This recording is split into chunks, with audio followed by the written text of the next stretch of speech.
अस्सलाम वालेकुम। इस वीडियो के अंदर आपके साथ डिस्कस किया जाएगा ECO 402 माइक्रो इकोनॉमिक्स का GDP नंबर 2।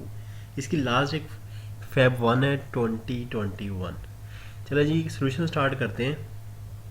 सोल्यूशन का जो स्नैरियो वो मैं आपको जैसे ही समझाऊंगा तो उसके बाद इंशाल्लाह आपको इसका सोल्यूशन ही समझ आ जाना है। केस समझाऊंगा तो सोल्यूशन समझ आ जाना है। केस आपके सामने है।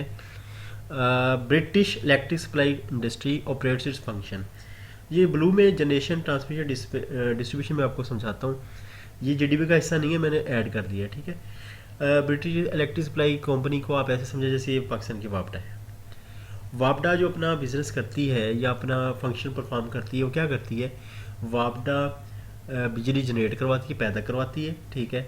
डिफरेंट सोर्सेज से, हाइडल से भी करवाती है, थर्मल से भी करवाती है। फिर उसके बाद ट्रांसमिट करती है कि जहाँ पे जनरेट हो रही है वहाँ से दूसरे सिटीज़ में लेके जाने के लिए। जैसे अगर सिंध या कराची के किसी इलाके में हो रही है तो सारी की सारी इलेक्ट्रिसिटी वहाँ कंज्यूम नहीं होती, तो अगर इस्लामाबाद या लाहौर लेके आनी तो जिन लाइनों के ज़रिए लेके आती हैं उसको ट्रांसमिशन लाइन्स कहा जाता है। फिर उसके बाद डिस्ट्रीब्यूट की जाती है। जो एंड यूज़र डोमेस्टिक यूज़र होते हैं, जो कि हम हैं, हमारे घरों तक जो बिजली पहुँचाती हैं वो डिस्ट्रीब्यूशन कंपनी होती हैं, जिनके एसडीओ से अक्सर आपको वास्ता पड़ता है, लाइनमैन से वास्ता पड़ता है। ठीक है जी। अच्छा, आगे कह रहा है with the help of various electric companies. वो इलेक्ट्रिक कंपनी मैंने आपको गनवा दी, डिस्ट्रीब्यूशन कंपनीज जिनके एसडीओ से आपका वास्ता पड़ता है। ट्रांसमिशन वो कंपनी जो जनरेशन स्टेशन से लेकर डिस्ट्रीब्यूशन कंपनी को देती है, और बिजली पैदा करने वाली को जनरेशन कंपनीज कहा जाता है। डिफरेंट कंपनीज भी होंगी इलेक्ट्रिक की। ठीक है। इलेक्ट्रिक मीन्स जो इलेक्ट्रिसिटी से रिलेटेड है।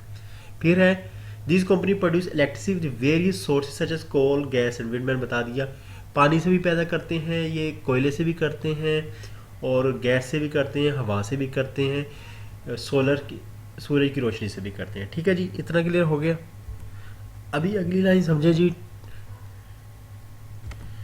वो ये कह रहा है tariffs are different for different energy producing company. देखें जी, जो गैस से पैदा करेगा उसकी, क्योंकि गैस डिफरेंट रेट पे मिल रही है उसको, जो कोयले पे पैदा कर रहा है उसको ज़ाहिर है कोयला डिफरेंट रेट पे मिल रहा है। तो जो इनपुट का रेट होता है उस हिसाब से फिर आपको जो रेट, आपकी जो चीज़ बिकती है वो भी फिर उसी हिसाब से बिकती है, और उसी हिसाब से आपने रेट उसका रखा होता है।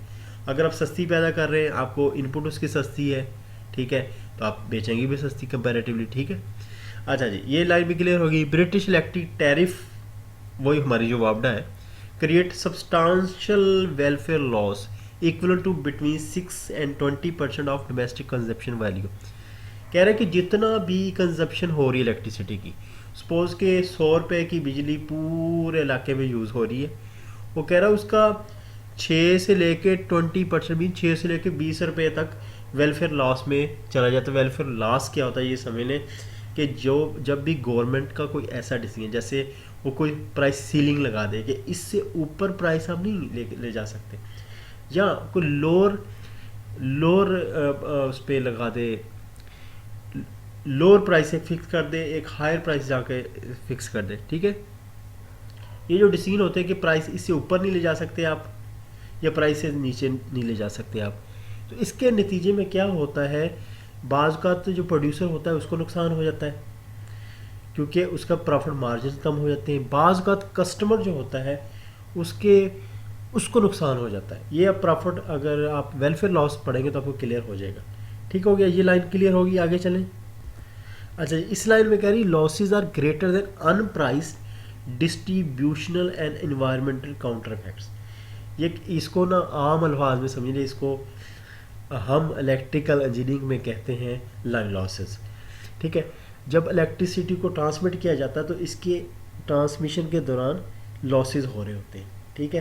तो वो कह रहा है कि ये जो लॉसेस हैं 6 to 20% उसने बताया, जो कि वेलफेयर लॉसेस थे गवर्नमेंट के गलत डिसीजन की वजह से, या बाज़ को कंपनी का अपना ही कोई गलत डिसीजन हो जाता है, उसके केस में जो कह रहा है लॉसेस आ रहे हैं वो लाइन लॉसेस से भी ज़्यादा है।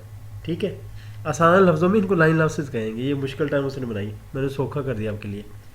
अंडर करंट टैरिफ, कह रहा है जो टैरिफ है मीन्स जिस रेट पे बिजली बिक रही होती है, कोई भी चीज़ बिक रही होती है, उसको उसका टैरिफ कहते हैं। ठीक है।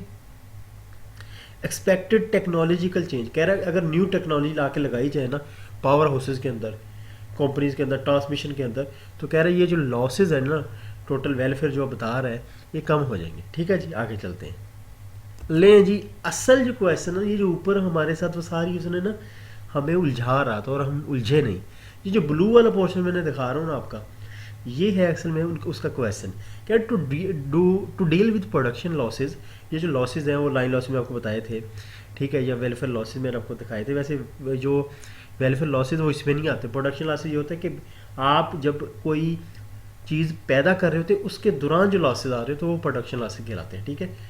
अच्छा, British government pass an act, government ने एक एक्ट पास कर दिया टू इन्वाइट न्यू कंपनी। उन्होंने कहा जी जो प्रोडक्शन लॉसेज उनको कम करने के लिए नई कंपनीज को इस इंडस्ट्री के अंदर लेके आओ ताकि वो भी अपने पावर से लगाएं, अपनी ट्रांसमिशन लाइनें बिछाएं और बिजली डिस्ट्रीब्यूट करें with better technology, latest technology use करें so that the cost of producing electricity can be reduced. ठीक है जी, अगर मैं लेटेस्ट टेक्नोलॉजी ला के लगा दूँ 1970, 80, 90 की टेक्नोलॉजी के मुकाबले में, तो जाहिर है वो कम प्राइस में हमें यूनिट पैदा करके दे देगी। आगे चलें जी। अभी इस वाला जो ये वाला जो पैराग्राफ है इसका आसान लफ्ज़ों में मतलब समझ लें।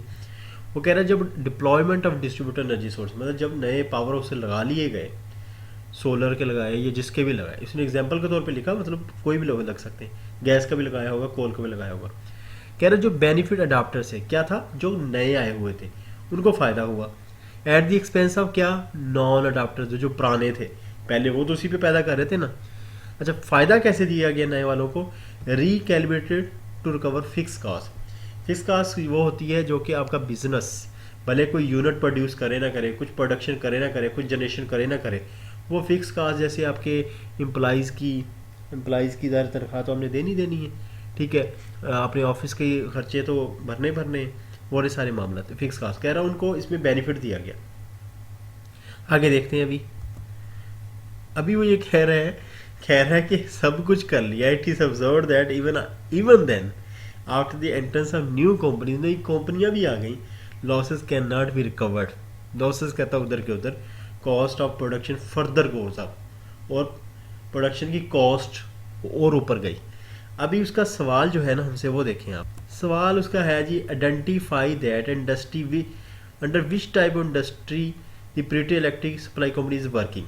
एक सवाल। दूसरा सवाल कह रहा है also explain the rationale for the identification. दो छोटे छोटे क्वेश्चन है।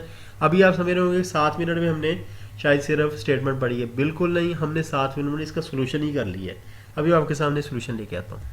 ले जी, पहले सवाल का जवाब ये है, ब्रिटिश इलेक्ट्रिक सप्लाई कंपनी या industry is working in an increasing cost industry.